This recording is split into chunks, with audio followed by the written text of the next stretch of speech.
اعوذ باللہ من الشیطان الرجیم بسم اللہ الرحمن الرحیم الحمدللہ رب العالمین والصلاة والسلام علی محمد وعلی آلہ وسلم۔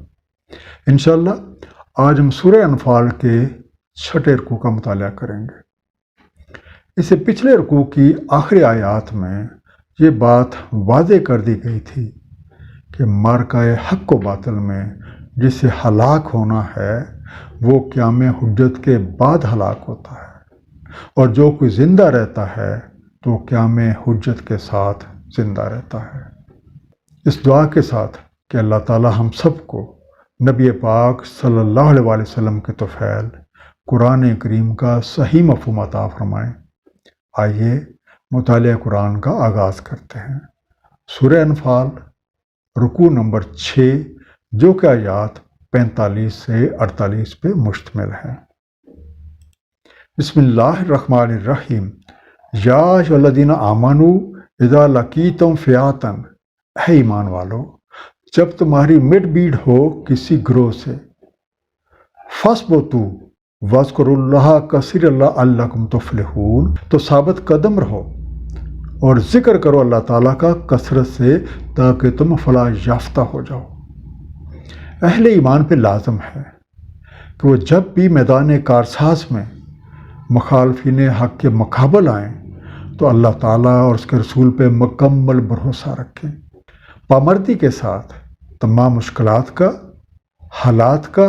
اور دشمنوں کا مقابلہ کریں، اور کسی بھی لمحے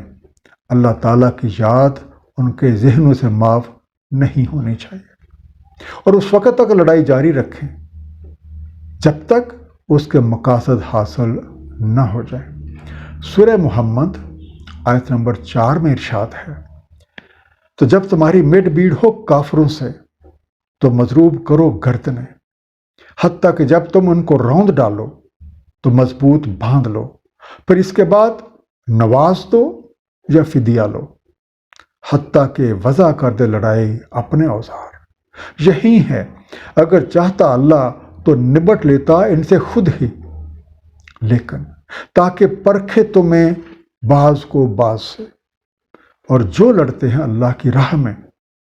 تو ہرگز نہیں رائے گاں جانے دیتا وہ ان کے اعمال۔ اہل ایمان کی لڑائی اللہ تعالیٰ اور اس کا بھی نبی پاک صلی اللہ علیہ وآلہ وسلم کی خاطر ہوتی ہے، نہ کہ مال غنیمت اور کشور کشائی کی خاطر۔ وَأَطِیعُوا اللَّهَ وَرَسُولَهُ، اور اطاعت کرو اللہ تعالیٰ کی اور اس کے رسول کی۔ وَلَا تَنَازَعُوا فَتَفْشَلُوا وَتَذْهَبَ رِيحُكُمْ وَاصْبِرُوا، اور نہ تنازع کرو آپس میں، تبھی حوصلہ ہار دو گے اور تمہاری ہوا جاتی رہے گی، اور صبر کرو، ان اللہ مع الصابرین، بے شک اللہ تعالیٰ صبر کرنے والوں کے ساتھ ہے۔ تذہبہ، اور جاتی رہے، ڈپارٹ، ری حکم، تمہاری ہوا، یور اسٹرینتھ۔ دشمن کے مقابلے میں سب سے اہم چیز اتحاد، باہمی تال میل اور ربط ہوتا ہے، جبکہ باہمی تنازعات ملی شیرازے کو بکھیر دیتے ہیں، طاقت جاتی رہتی ہے اور دشمن پہ چھایا ہوا رعب ہوا ہو جاتا ہے۔ اہل ایمان کا تو شیوا یہ ہے کہ کسی بھی باہمی تنازع کی صورت میں اسے اللہ تعالیٰ اور اس کے حبیب کی طرف لوٹا دیتے ہیں، جیسے کہ سورہ نساء آیت نمبر 59 میں ارشاد ہے، اے ایمان والو اطاعت کرو اللہ تعالیٰ کی اور اطاعت کرو رسول کی اور جو اولو الامر ہیں تم میں سے، پس اگر تنازع کرو تم کسی شے میں تو اسے لوٹا دو اللہ تعالیٰ اور اس کے رسول کی طرف، اگر تم ایمان رکھتے ہو اللہ تعالیٰ اور یوم آخر کا۔ اور یہ ایک بہتر اور احسن تعویل ہے۔ دشمن کے مقابلے میں دوسری اہم چیز صبر ہے، اور صبر سے مراد محض ہاتھ پر ہاتھ رکھ کے بیٹھ جانا نہیں ہے، بلکہ پامردی کے ساتھ حالات کا اور مشکلات کا مقابلہ کرنا، ڈٹے رہنا اور آخری حد تک برداشت کرنے کے ہیں۔ اس صورت میں اللہ تعالیٰ ہمارے ساتھ ہے، اور اگر ہم باہمی تنازعات، جھگڑوں اور فرقے بازیوں میں پڑ جائیں گے اور حالات سے بدل ہو کر بیٹھ جائیں گے تو پھر اللہ تعالی ہمارے ساتھ نہیں ہے۔ وَلَا تَكُونُوا كَالَّذِينَ خَرَجُوا مِن دِيَارِهِمْ بَطَرًا، اور مت ہو جو ان کی طرح جو نکلتے ہیں اپنے گھروں سے اتراتے ہوئے، وَرِئَاءَ النَّاسِ وَيَصُدُّونَ عَن سَبِيلِ اللَّهِ، اور دکھلاتے لوگوں کو اور وہ روکتے ہیں اللہ کی راہ سے۔ وَاللَّهُ بِمَا يَعْمَلُونَ مُحِيطٌ، اور اللہ تعالیٰ جو اعمال وہ کر رہے ہیں احاطہ کیے ہوئے ہے۔ بطرًا، دولت اور قوت کی وجہ سے تکبر، اکڑ اور اونچے پن کی کیفیت سے پھول جانا، بوسٹ فلی۔ اہل ایمان کے تو یہ لائق ہی نہیں کہ وہ ان لوگوں کے سے رنگ ڈھنگ اختیار کریں جو اپنے گھروں سے اتراتے ہوئے اور وہ بھول جاتے ہیں کہ وہ جو کچھ بھی کر رہے ہیں اللہ تعالیٰ اس کا احاطہ کیے ہوئے ہے، اسے ہر بات کا علم ہے اور کوئی بھی چیز اس کے قانون کے گرفت سے باہر نہیں ہے۔ اترانے والوں کا انجام کبھی بھی اچھا نہیں ہوتا۔ سورہ القصص آیت نمبر 58 میں ارشاد ہے، اور کتنے ہی قریے ہم نے ہلاک کر دی اس سے پہلے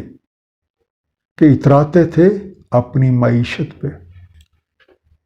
وَإِذْ لَهُمُ الشَّيْطَانُ أَعْمَالَهُمْ، جب مزین کر دیے ان کے لیے شیطان نے ان کے اعمال، وَقَالَ لَا غَالِبَ لَكُمُ الْيَوْمَ مِنَ النَّاسِ وَإِنِّي جَارٌ لَكُمْ، اور کہا نہیں غالب آ سکتا تم پہ آج کوئی لوگوں میں سے اور میں ساتھ کھڑا ہوں تمہارے۔ فَلَمَّا تَرَاءَتِ الْفِئَتَانِ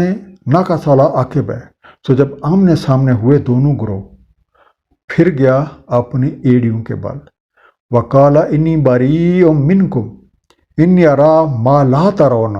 إِنِّي أَخَافُ اللَّهَ، اور بولا میں بری و ذمہ ہوں تم سے، میں دیکھ رہا ہوں جو تم نہیں دیکھ رہے، میں خائف ہوں اللہ تعالیٰ سے۔ واللہ شدید العقاب، اور اللہ تعالیٰ شدید تعاقب کرنے والا ہے۔ جارن، پڑوسی، ساتھ کا، انیبر، ناکاسا، وہ الٹا پھر گیا، ہی ٹرن اوے، اپنی طاقت، قوت اور وسائل پہ اترانا اور خود نمائی کرنا اہل ایمان کا نہیں بلکہ شیطان پرستوں کا شیوا ہے۔ وہ انہیں ان کے اعمال کچھ اس طرح سے مزین کر کے دکھاتا ہے کہ وہ راہ راست کی طرف راغب بھی نہیں ہوتے،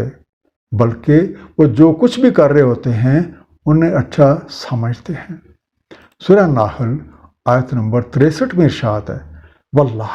تحقیق ہم نے رسول بھیجے امتوں کی طرف آپ سے پہلے، تو مزین کر دکھائے انہیں شیطان نے ان کے اعمال، تو آج وہی ان کا دوست ہے اور ان کے لیے المناک عذاب ہے۔ شیطان کا کام ہی